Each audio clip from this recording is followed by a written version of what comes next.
Welcome back to the channel. We are in Lincoln and we are staying in this gorgeous cottage and it's attached to this fabulous archway. Let's explain what we're doing here.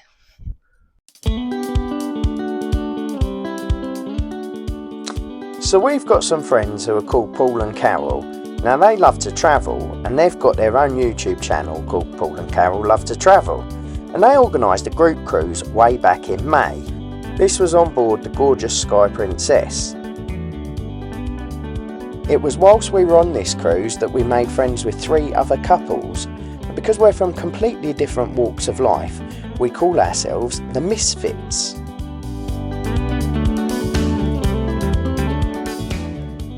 With experience of 42 cruises between us and all meeting up for a get-together in Lincoln, we thought it'd be an ideal time to ask the other guys some questions to give you guys some advice about cruising. I said cruising, not boozing. Roll the questions, Claire. So tell me, what is your favourite cruise? Transpacific, Canada to Hawaii. Yeah, I agree with that. Hawaii had overnight ports, which is what you want for Hawaii. So definitely perfect. We probably differ here. Yes. I would say my favourite cruise was the Queen Mary 2. I really enjoyed that. But you probably... I prefer the newer ships, more modern. Yeah, just all the new mod cons and stuff. That's a tough one, isn't it? I'd go with Alaska. Yeah. Just because of the scenery, locations, and wildlife. Yeah. Yeah? Absolutely. Yeah. And food. Oh yeah, and food like duck farts and salmon burgers. Yeah. It's cocktail shot. It's a shot. Yeah. And your favourite cruise line? Again, probably differ. I like Royal Caribbean and Princess. I like Princess too, but probably again for me, Queen Mary, the Cunard cruise line for Queen Mary. I would go with Celebrity, you know, as an all-round package. Yeah, Celebrity is an all-round package. Most comfortable, best entertainment, best food, lots to do, good itineraries. Small ships. There you go. Celebrity. Celebrity. It's all rounder. The shows are absolutely fantastic. Can't go wrong with them. Ships the are aerial shows, brilliant. Ships are great. Do you prefer a UK-based cruise or a fly cruise? We've debated this. We've done both. Would probably say for convenience Southampton because you can, especially with Emma liking to carry loads of luggage, we would probably say that Southampton's better because we can obviously put more in and not got to worry so much about what we take. Would you go UK? I'd go UK, just because it's so easy to walk down. Really convenient. Yeah, straight on the ship, no hassle with bags. You can pack what you like, can't you? Yeah, literally take everything but the kitchen sink. Depends, because if you want to do a bucket list cruise, you sometimes have to do the travelling, which is a pain. But it's easier to fly than to go for us to get all the way down to Southampton. Yeah, for us it's a 7-hour drive. So 6 and 2 3s really, it's depending on where you want to go. How many cruises have you done to date? We've done 8 with 4 booked. She's done 1 more than me, so I think you've done 15? 15, I think. So I've done 14. Do you know? Yeah. How many? 15. Wow. That many? Yeah, that many. I can believe it. Over, what, 15 years? Yeah. Yeah, roughly. Yeah. Please could you give us your top tip for booking a cruise? This is you. Actually, do your research in advance and check out bloggers. I think that's a really good tip because for example, on QM2 we checked out Paul and Carol's one, didn't we? Yeah. And we ended up staying in the same room. Obviously not at the same time, but because that would have been weird. But as the Tasman Sea, we had an aft cabin and you felt the motion. It was a bit choppy. Because it was choppy. So yeah, definitely do your research on that.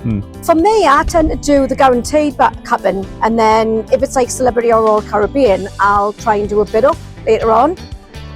Once it's been assigned, I'll do all the investigations whatever I can, and if it's really in a bad area, I'll try and see if I can upgrade it. And sometimes because it's so close to the cruise, if it's not full, you can sometimes get a good bargain to upgrade. What about you? Yeah. Same.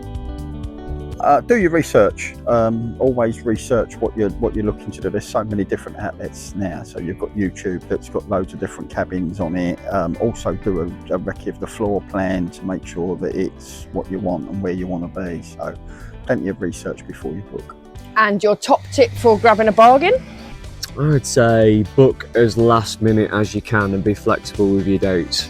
Yeah. That's got to be. I think it used to be that the earlier you book, the better your price, but I don't think that's true anymore, is it? Or does it seem to be?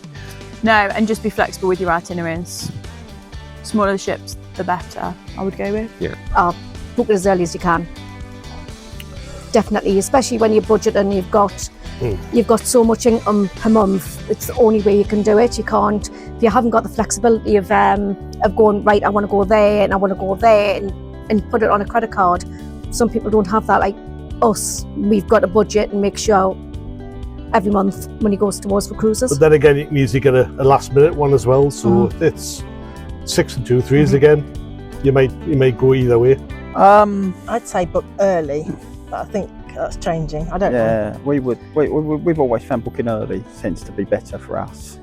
But then for me, for planning holidays and stuff, I find it easier to book early anyway. So that's probably more of a convenience thing for us. And finally, what's your top tip of what to bring with you? If you're going with Emily, you take everything. You take your kitchen sink as well. So to be fair, And the but the utility biggest room. things I would say is magnets, magnets that you can put on the wall to give you extra storage space. Obviously always remember to take lanyards so you can put your cruise card in, because that's obviously your payment method when you're on a cruise. And just little things. Highlighters for highlighting anything on your cruise compasses, etc. And probably one other thing I would say is make sure that you sort of pack for all sort of weathers really. So because obviously on a cruise you can be in one place and it'll be really nice one day and then be rainy the next. So just be prepared to pack for. And also any all of them. medications and stuff, any seasickness tablets or paracetamol, etc. Because it's always expensive on the cruises. And also if you're on medication, make sure you take enough for the duration of the cruise. Pack for all weathers, just in case there's a change of itinerary. And what else would you say? Layers, and in terms of Oh, and- organising cases, packing cubes are a godsend. Yeah, and magnetic things for the wall, so you can put your spreadsheets up. Yeah, That would, itineraries. Yeah, sad as we are. Bring anything and everything. If you're going from Southampton, take as many cases as you like.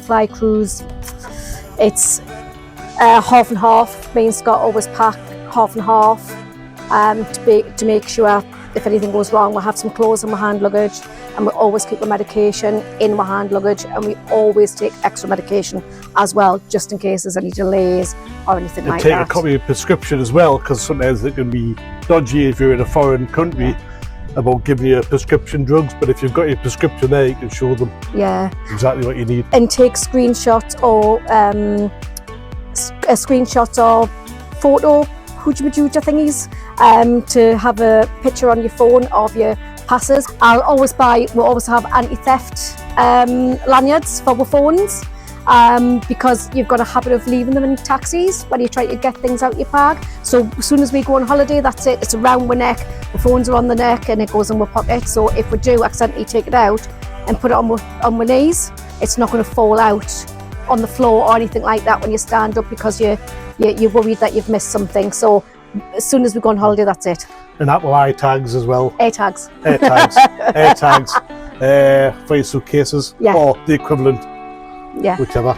So we've actually been stitched up. We weren't going to give you any of the answers because we thought you might be bored of us, but our friends have told us that we've got to be on the camera as We've well. got to answer the questions as well, so here goes. For me, it's American Dream.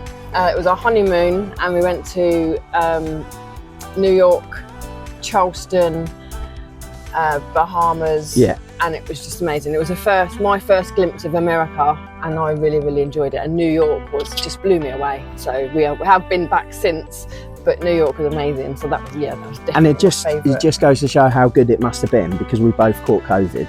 So if we're both saying that was our best ever cruise and we both Despite had the COVID, it was amazing. Yeah. We've only done 2. We've done Morella and we've done Princess. Yeah. I think for me it's still Morella. You like Morella? I did like the Princess cruise, and because we went to New York. No, that was Morella, wasn't it? No, New York was Morella, yeah. I think Morella is still my favourite so far, but then we've only done the 2. So Yeah. it's difficult to compare. So refer to our friends' answers on this one. UK-based cruise, Yeah, I only was because really it can impressed. take so much more luggage with you, Yeah. and you haven't got to worry. It's just easier. You haven't got to wait around for a flight. You haven't got to fly somewhere, and then that's eaten into your holiday. Whereas a UK cruise, literally drive to the port, get on the ship, and you're away. That's I also think it's a lot cheaper. So when we were comparing, Morella are supposed to be one of the cheaper cruise lines, but actually we spent probably a similar amount to go on Princess. But obviously you haven't got a flight with that. So I think when you think about the whole package, you probably get more value for money if you go from the UK. I've done 4. I'm glad you answered that, because I've done done one 4. more than you, You've so done that makes it 5. easier. Yeah. Yeah. 4 and 5. Yeah, he'd done one before we met and talked me into doing a cruise, and I haven't looked back since. Well, we like to go in the middle. Yeah. Because you get a little bit motion sickness if we're... Yeah, so I'm conscious On the that if we outside. went on the back or on the front, I get car sick, so I'd be a little bit concerned. So we're not brave enough to try outside. And we of also that. like a window, so even if it's not a balcony, we'd like to have Still a window like to have an to see outdoor out. So one. I'd feel a bit claustrophobic if we was in the inside cabins. Having said that, we done our first balcony this year, and we Yeah. probably wouldn't look back now. So Yeah, I think it'd be difficult to go back to a non-balcony now. But yeah, we would go on the outside, in the middle, and with a balcony or window. And also the other thing is, there's a lot of websites out there now that will give you a ship tour and a deck plan, and they link into YouTube videos. So I didn't realise when we did our Princess cabin review, one of the websites nabbed our video and they've stuck it on there. So yeah, have a look out there and you'll find so you can get there the are- exact view that you're going to get and where you are on the ship. Yeah. So that's a good tip. Top tip for booking a bargain. I think for me, it's be open-minded about where you go. So we like cruises. So with that in mind, because we haven't got a specific itinerary that we necessarily want or need, we're in a position where we can just go with whatever's the price is right. Yeah, if you for just us. want the cruise experience, then you don't mind what the itinerary is. There is some deals out there to be had. You just got to not be flexible, really, haven't you? Yeah. You'd say everything if it's a Southampton-based cruise. I think for me, I always take a suit bag, and in my suit bag I've got my smart clothes, and then I take a suitcase. So even if we're fly cruising, as long as it comes in under the luggage allowance, you can take 2 pieces of luggage. So for me, have smart in one bag, have normal in another bag. And I have a lot of sort of clear bags. I can put tops in one, shorts in another, so you can sort of separate things, so you can pack things better. And I always take my running gear. So hopefully you enjoyed that. We wrote the questions and we should have actually rehearsed them first, because when someone was giving them to us, Yeah, it was on the spot a bit it there. completely baffled me. Yeah. But yeah, hopefully that's helped you guys, and hopefully it'll help you book a cruise in future.